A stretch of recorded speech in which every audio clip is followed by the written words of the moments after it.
Hi, it's me again with Corel Draw Tips and Tricks. Somebody sent me this graphic and it is really hard to trace and it's beyond me, but I did play around with it. So I'm just doing this really for one person, but it might help you in the future. I just sent you this file.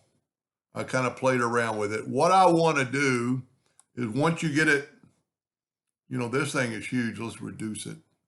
I don't know how big your graphic's going to be, but it's less than 8 inches across. Set your nudge factor on 9. And I put some 3D elements in there. I am going to move them out of the way.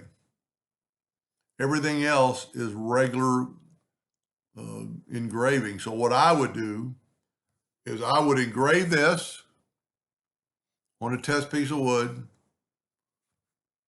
move that out of the way, put this back and engrave this in 3D mode.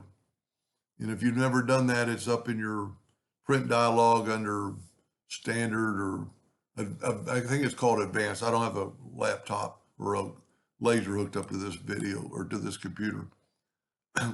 I think it's going to be a lot better than the first one I sent you. But I would do the regular engraving first, and then because these are all open spots, so they're just going to grave in a 3D mode and kind of give you a little bit of upward texture. Anyway, I hope that helped a little bit. Thank you for watching.